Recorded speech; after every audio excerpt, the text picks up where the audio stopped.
श्री हरिवंश। तो आज बिना समय वेस्ट करे हम बात करेंगे कि किस प्रकार आप महाराज श्री से गुरु दीक्षा ले सकते हैं, और आगे वीडियो में हम बात करेंगे कि किस प्रकार आप महाराज श्री के दर्शन एकांतिक वार्तालाप में या एकांतिक दर्शन के लिए टोकन कैसे मिलता है, सत्संग कैसे अटेंड कर सकते हैं, वो हम सीक्वेंस में बात करेंगे। लेकिन सबसे पहले हम बात करते हैं कि गुरु दीक्षा कैसे लें। गुरु दीक्षा के लिए हमें केली कुंज में जाकर अराउंड 9:30 पे केली कुंज के गेट पे दो संत बाबा आते हैं, नवल नागरी शरण बाबा और महामाधुरी शरण बाबा। आप इनसे निवेदन कर सकते हैं जाके कि आप इस सेवा पद्धति से जुड़ना चाहते हैं और गुरुदेव से दीक्षा लेना चाहते हैं। तो बेसिकली आपको उन्हें बताना रहेगा कि आप किस नाम का जप करते हैं। वैसे हमारे राधा वल्लभ संप्रदाय में जो गुरुदेव के शरणागत होना चाहते हैं या है, वो नाम में राधा वल्लभ श्री हरिवंश का जप करते हैं। मेक श्योर की 11 माला आप कर रहे हो। तो माला के साथ साथ में हमारे इसमें कुछ ग्रंथ है, जैसे श्रीमद चतुरासी जी, जिसे हित 84 के नाम से भी कहते हैं, एक सेवक वाणी, राधा सुधा निधि, अष्टयम सेवा पद्धति और रसोपासना। ऐसे और भी ग्रंथ है, लेकिन ये ग्रंथ हम वो बता रहे हैं आपको जो आपको दीक्षा के बाद रेगुलर बेसिस पे पढ़ने हैं। अब हम बात करते हैं कि इनमें हमें क्या क्या पढ़ना है।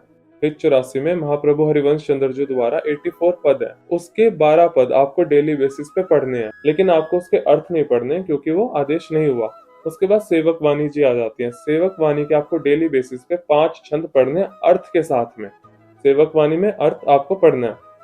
फिर आ जाता है राधा सुधा निधि जी, उसमें आपको श्लोक मिलेंगे संस्कृत के, तो 5 श्लोक आप डेली पढ़ोगे अर्थ के साथ। हित 84 में अर्थ नहीं पढ़ना, सेवक जी वाणी और राधा सुधा निधि में आपको अर्थ पढ़ना है। अब आ जाती है अष्टयम सेवा पद्धति। अष्टयम सेवा पद्धति में बेसिकली हमारी आरतियां मेंशन होती हैं। अष्ट का मतलब होता है 8, तो उसमें 8 समय की आरतियां होती है। तब उसमें से सारी सेवाएं करना मुश्किल हो सकता है क्योंकि गृहस्थ आश्रम में रह रहे हैं, तो कहीं ना कहीं डिफिकल्टी आपको हो सकती है। तो हमारी कन्वीनियंस के लिए उसमें से अगर हम कोई भी 2 करते हैं, जैसे आपने मंगला आरती करी और संध्या के समय में संध्या आरती आप कर लोगे, तो उतना सफिशियंट है। अब बात करते हैं रसोपासना के बारे में। रसोपासना में काफी प्रियजनों के वैसे डाउट थे, तो क्या कुछ रहता है उसमें, अब हम डिटेल में देखते हैं। तो इसमें हमारी केली कुंज की वाणी जी हैं, जो हमें दीक्षा के बाद में पढ़नी रहती हैं। 84 जी, जिसके अंदर 84 पद हैं, इसके बारे में हमने सबसे पहले बात करी थी। साथ ही में आ जाती है श्री सेवक वाणी, और ये राधा सुधा निधि जी। अष्टयम सेवा पद्धति, जिसके अंदर आरतियां होती है। बेसिकली आपको इसके अंदर आरती मिल जाएंगी और समय के अनुसार से कि कौन सा पद पढ़ना वो भी आपको इसमें मिल जाएगा। अब हम बात करते हैं रसोपासना के बारे में। रसोपासना में बेसिकली नामावली, ईष्ट वंदना, यमुनाष्टक, युगल ध्यान, ऐसी सारी चीजें हैं। तो हम इसको एक बार डिटेल में देखते हैं। सबसे पहले आता है मंगलाचरण। मंगलाचरण में सबसे पहले ऊपर आपको एक श्लोक मिलेगा, जिसे आप पढ़ोगे उसका अर्थ भी आपको मिल जाएगा। अब मंगलाचरण में हम करते हैं सबसे पहले आचार्य वंदना। आचार्य वंदना हमारे महाप्रभु श्री हरिवंश चंद्र जी महाराज। उसके बाद होती है ईष्ट वंदना। अब हमारे ईष्ट है श्री राधा वल्लभ लाल जी। फिर होती है हमारे पूजनीय गुरुदेव की वंदना। उसके बाद नेक्स्ट इसमें आ जाता है हित मंगल गान। उसके बाद सीक्वेंस में यमुनाष्टक, श्री प्रिया जी की नामावली, श्री लाल जी की नामावली। फिर उसके नेक्स्ट आ जाता है भक्त नामावली। तो ये आप पढ़ोगे आपको बहुत अच्छा लगेगा, एक बार आप जरूर पढ़ना। फिर आ जाती है श्री वृंदावन धाम नामावली। अब कोई भी उपासक यदि वृंदावन धाम वास करना चाहता है, श्री वृंदावन धाम नामावली के फलस्वरूप में यही है कि जो भी उपासक इसका नित्य पाठ करेगा उसको निश्चय ही वृंदावन धाम में वास मिलेगा।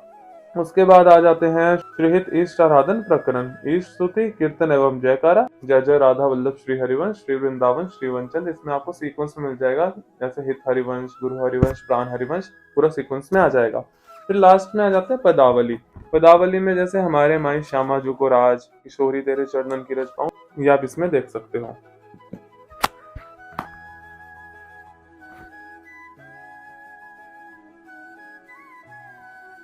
तो ये कुछ ग्रंथ है जो आपको दीक्षा के बाद में रेगुलर बेसिस पे पढ़ने हैं। इसके अलावा सबसे महत्वपूर्ण जो आपको दीक्षा के बाद में मिलता है वो है गुरु मंत्र, जो बहुत कॉन्फिडेंशियल होता है, आपको ना किसी के साथ शेयर करना होता। तो जितने भी अभी हमने नियम डिस्कस करे, इसके साथ में आपको डेली बेसिस पे 11 माला अपने गुरु मंत्र की भी करनी होती है। अब गुरु मंत्र करने के कुछ नियम होते हैं कि आपको प्रॉपर पवित्र अवस्था में ही करना है। तो कुछ सावधानियां अभी हम डिस्कस कर लेते हैं। सपोज करो आप सुबह उठ गए, आपने स्नान कर लिया, लेकिन उसके बाद जैसे आप शौच इत्यादि के लिए जाते हो तो आपको फिर से स्नान करना पड़ेगा, फिर ही आप गुरु मंत्र कर सकते हो। और यदि आप लघु शंका भी जाते हो तो मेक श्योर आप अपनी इंद्रियों पर जल डाल दें, अपने पैरों पर भी जल डालें, आचमन करके रज का तिलक कर लो और राधा वल्लभ जी का चरणामृत ग्रहण कर लो। उसके बाद आप गुरु मंत्र कर सकते हो। तो कुल मिला के जो बात है, आपको गुरु मंत्र एकदम पवित्र अवस्था में करना है। अब हम बात करेंगे कि किस प्रकार आप अपना शेड्यूल मैनेज कर सकते हो। गुरुदेव का आदेश है कि सुबह 4 बजे उपासक को उठ जाना चाहिए। तो आप 4 बजे उठ गए, स्नान इत्यादि करने के बाद में आप अपनी माला कर लो। जैसे आपको 11 माला करनी है तो 5 से 6 आप उस समय अगर कर सकते हो, ज्यादा हो रही है तो बहुत अच्छी बात है। 5:30 बजे तक भी आपने माला करी, एवरेज आपकी उस समय तक 8-9 माला आराम से हो जाती है। फिर आप करो मंगला आरती, उसमें आपको 10 मिनट्स लगेंगे। अब समय अगर आपके पास ज्यादा है तो आप अपना आराम से जैसे आपकी इच्छा करें अब वैसे पद गायन करो, सेवक जुआनी पढ़िए और राधा सुधा निधि पढ़िए। लेकिन अगर आपका टाइमिंग का स्केड्यूल थोड़ा सा हेक्टिक है तो आप अपने अकॉर्डिंग स्पीड जैसे आपको कन्वीनियंट लगे वो आप करोगे तो लगभग आधे घंटे में आपकी तीनों चीजें हो जाएंगी। अप्रोक्सीमेटली 6:15 बजे तक अष्टयाम सेवा में से आपकी एक आरती हो गई, सेवक जुआनी डन, चतुरासी जी डन, राधा सुधा निधि हो गई, ऑलमोस्ट हमारी 8-9 माला भी हो गई। अब अगर हम शाम की बात करें तो शाम में आप संध्या आरती करो, बची हुई अपनी माला कंप्लीट करो और रसोपासना आप उस समय कंप्लीट कर सकते हो। रसोपासना कंप्लीट करने में आपको एवरेज 40 मिनट्स लगेंगे, तो आपका एक सवा एक घंटा शाम में ऐसे मैनेज हो जाएगा। इससे आपकी सारी उपासना भी हो जाएगी और आपकी जो गृहस्थी में दिनचर्या रहती है उसमें भी बाधा नहीं आएगी। अब हम बात करते हैं कि ये ग्रंथ हमने लेने कहाँ से है। अगर आप वृंदावन जा रहे हो तो वृंदावन से आप ले सकते हो। इन केस आपका धाम में चक्कर नहीं लग पाता तो आप इंस्टाग्राम पे इस अकाउंट पर मैसेज करके ग्रंथ परचेज कर सकते हैं। अब हम बात करेंगे कि राधा वल्लभ संप्रदाय में तिलक किस चीज से करा जाता है और किस प्रकार करना चाहिए। अगर आपकी दीक्षा नहीं हुई तो आप इस प्रकार से जो शेप है, जो ठाकुर जी के चरण होते हैं, ये गुरुदेव का आदेश है कि बिना दीक्षा के कोई भी उपासक पूरा तिलक ना लगाए। जिनकी अभी दीक्षा नहीं हुई उनके लिए आदेश है कि आप रज से ऐसे बिंदी लगा सकते हैं, रज आपको धाम से इजिली मिल जाएगी। और वही बात, अगर आप धाम नहीं जा पा रहे तो आप सेम उसी अकाउंट पर मैसेज करके वहां से धाम की रज निःशुल्क प्राप्त कर सकते हैं। अब आ जाता है एकादशी व्रत और भोग में तुलसी डाले या ना डाले। राधा वल्लभ संप्रदाय की उपासना में एकादशी व्रत नहीं होता और श्री जी के भोग में तुलसी दल भी नहीं डलता। अब हम बात करेंगे कुछ प्लेसेस जो राधा वल्लभ संप्रदाय से जुड़े हुए हैं।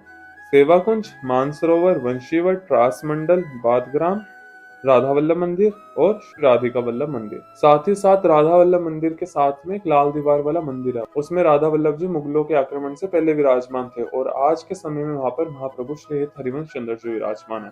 अब हम बात करेंगे कि किस प्रकार आप गुरुदेव के दर्शन कर सकते हो। देखो, सबसे पहले जो दर्शन की बात आती है, आप प्रातः कालीन जो 2:30-3 बजे के आसपास वाले दर्शन होते हैं वो आप कर सकते हो। उसके लिए आपको कोई टोकन नहीं चाहिए, कुछ नहीं चाहिए। गुरुदेव 2, 2:15 के आसपास श्री कृष्ण शरणम से लेकर केली कुंज सुनरख रोड के रास्ते से पद यात्रा करते हैं, तो आप अकॉर्डिंगली लाइन में लग सकते हो। वहां पे आपको गुरुदेव के बड़े सुंदर दर्शन हो जाएंगे। उसके बाद जितने भी दर्शन है उसके लिए हमें चाहिए होता है टोकन। अब हम बात करते हैं कि हमें सत्संग का टोकन कहाँ से मिलेगा। अगर आपको लाइव गुरुदेव का अंदर बैठ के सत्संग अटेंड करना है तो उसके लिए केली कुंज में अलग से लाइन लगती है। अब एक बार आपको वहां पे जाना पड़ेगा, आप निवेदन करोगे वहां पे आपको निज परिकर में से कोई बैठे हुए मिलेंगे। आप उनसे पूछ सकते हो कि हमें सत्संग के लिए टोकन चाहिए, तो हम किस लाइन में लगे, तो सत्संग के लिए वो आपको बता देंगे। आप 9 बजे तक वहां पर चले जाना। अब एकांतिक वार्तालाप और एकांतिक दर्शन के लिए हमें कैसे निवेदन करना है। महाराज श्री के स्वास्थ्य को ध्यान में रखते हुए अभी कुछ समय के लिए एकांतिक दर्शन बंद करे हुए, लेकिन एकांतिक वार्तालाप चल रहा है। तो एकांतिक वार्तालाप के लिए आप जिनसे दीक्षा के लिए निवेदन करते हैं उनसे ही आप एकांतिक वार्तालाप के लिए भी निवेदन कर सकते हैं। तो एलिजिबिलिटी यही है कि आपका जो प्रश्न हो वो भागवतिक हो और जिससे लोक कल्याण का बेसिकली कुछ हो, वह वहां जाकर निवेदन करोगे, आपको अकॉर्डिंगली गाइडेंस मिल जाएगी। इसमें डिटेल में बताने वाला ऐसा कुछ नहीं है। जो मेन रहता है, आप वहीं पे जाओगे, आपको टोकन मिल जाएगा, सारी चीजें आपको वहीं से पता चल जाएंगी। अगर इस वीडियो में कुछ चीजें छूट गई हो तो उसके लिए हम आपसे माफी चाहेंगे। और कोई आपका प्रश्न हो भागवतिक या केली गुण से रिलेटेड, श्री जी के बल से I will try to answer. वैसे ऐसे कुछ सामर्थ्य हम गुरुदेव की सामर्थ्य से ही बोलते हैं। तो श्री राधे।